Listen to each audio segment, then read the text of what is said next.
Good day, everyone. This is Francisco Paragoso, Teacher 1 of Down de Soriano National High School. This video tutorial is about the item analysis that I created. So hopefully this will guide you on how to use the file for future use. So first, in opening the file, you double click on item analysis and then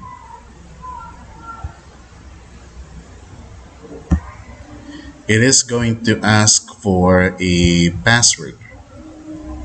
Okay, one moment.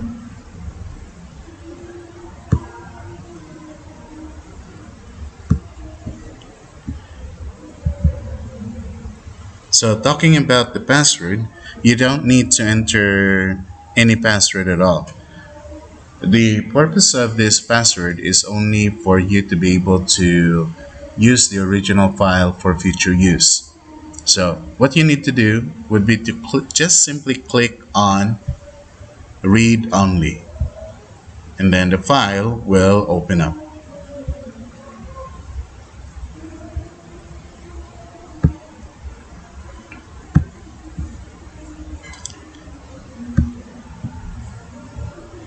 So this is how the file for the item analysis will look like.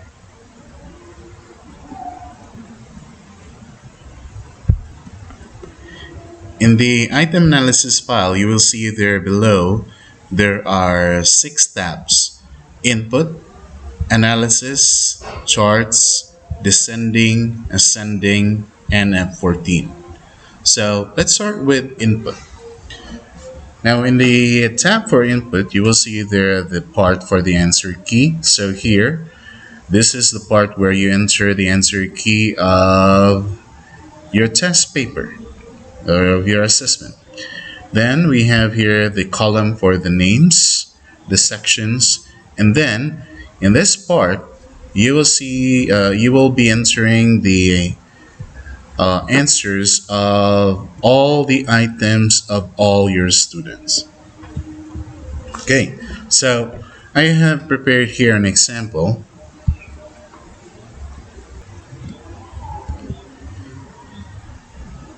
So say for example, I'm going to enter here the answer key of my test.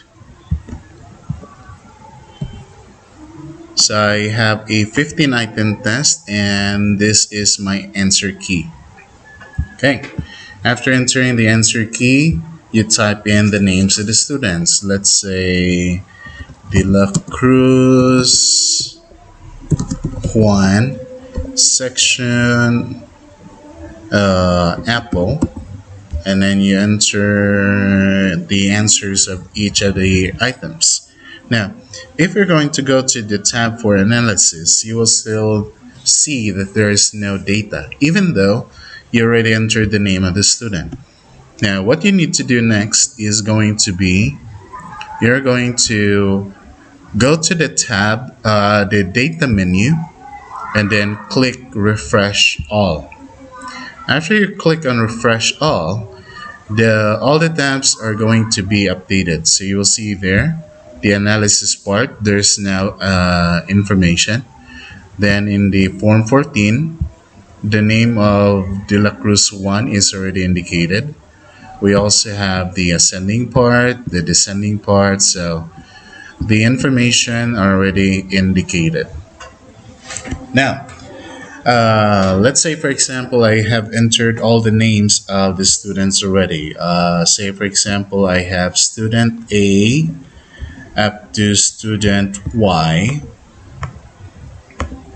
and I have here 5 sections. So we have red, blue, orange, green, and pink.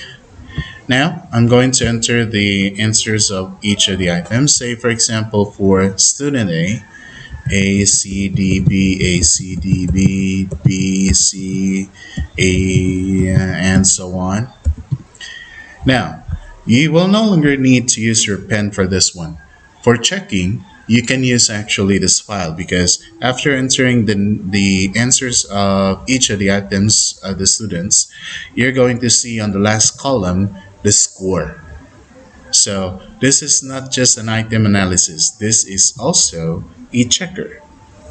So say for example, I'm done entering all the answers of my students.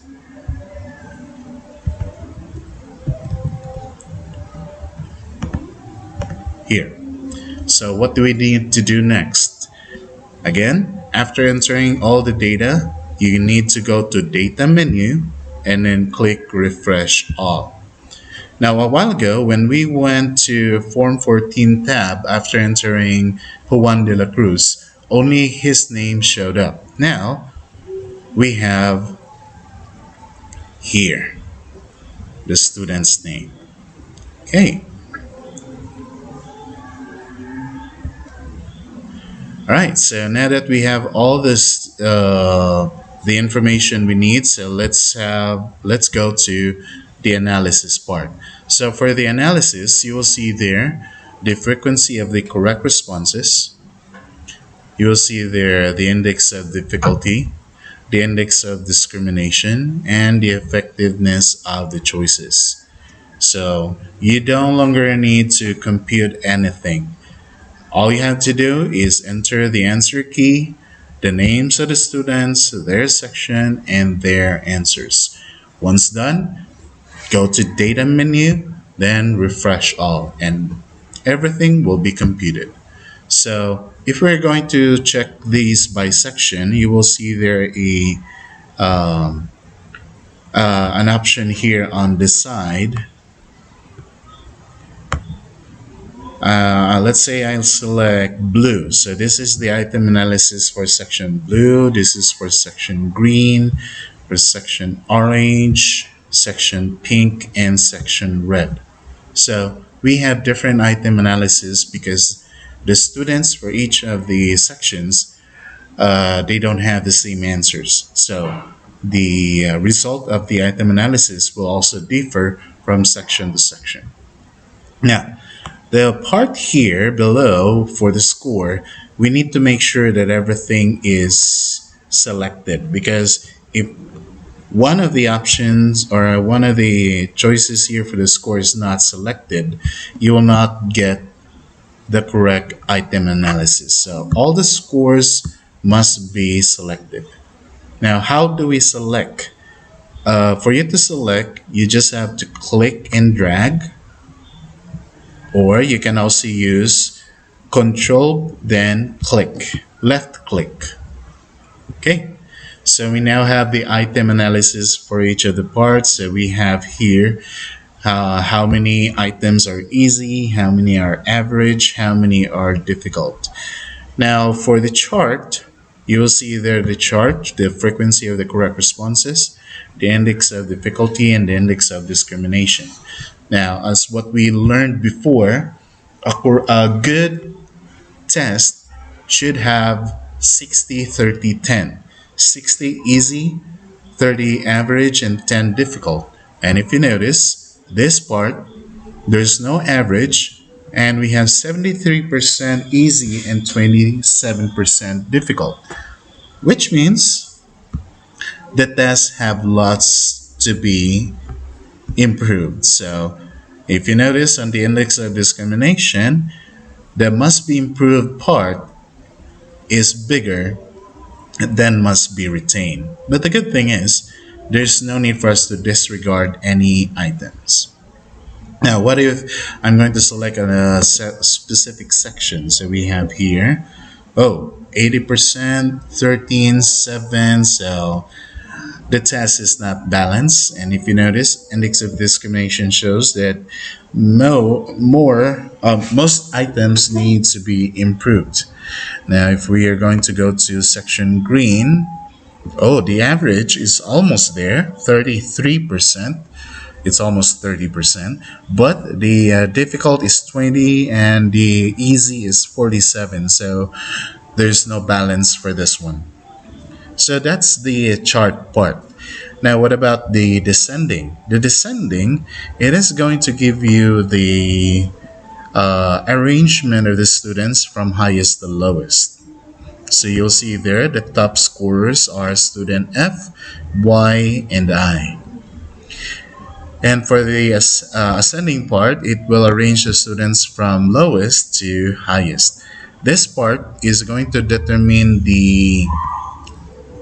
uh, the upper group and the lower group. That's the purpose of the ascending and the descending part. All right, so we now have our item analysis. Now, what's the purpose of Form 14? So, Form 14, this is the report that we give to determine the MPS of the assessment that we give to our students. So, you will see there below. So, this is the mean percentage score, so 69%, which is actually low, but that should be okay for the pre-test. But here, since we are going to submit the Form 14 by section, so you need to select this specific section here. So if I select section blue, you will see there student F to J. Then if I'm going to select green, you will see there student P to T.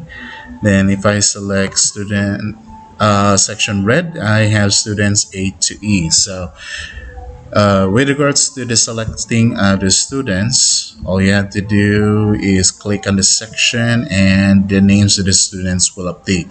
What about the score? Now say for example this is subject A. So what about if I say this is for the Filipino, this is for English, math, science. Okay, so all I have to do here on top is I'm going to select the name of the subject. So if I select science, the scores will go to the column for science. If I select math, or say for example Filipino, it will now go to the column for Filipino. Same with the score. So say for example we select subject H. So the scores are now here in column H, and the mean percentage score is also in column H. Okay. Now you can actually change the name of the school here, the address. So you can also change your the name of the teacher in here. Then the section. By the way, if you are grade 1, so you would just select here 1, and year level and section will update in here. If you're handling grade 12, so the year and section will indicate 12 red. Okay, so this is the Form 14, and you can change this, like say for example we have pre-test. Okay, just enter pre-test, then school year. School year is 2021-2022. Okay. Now, what about for the rows that are blank? You can actually select them and then right click and then hide. There you go. So if the rows does not have the name of the students, you just have to hide them. All right. So if ever you have questions regarding to the file on how to use it, feel free to message me through Facebook Messenger, or you can also email your coordinators for the low up or the slip, and then they should be able to forward the message to me so that I'll be able to answer your questions. So thank you so much for watching. And by the way, I almost forgot. This file is still on read only. Now, what about if we're going to save it? So if we're going to attempt to save it, it will show here that the file is in read only. So if you click OK, it will ask for a new file name. All right, so you just have to enter the new file name and enter. So once you enter the new file name, next time you need to check your file, you just have to open the new file. So click here, and it will no longer ask for the password. So let's open.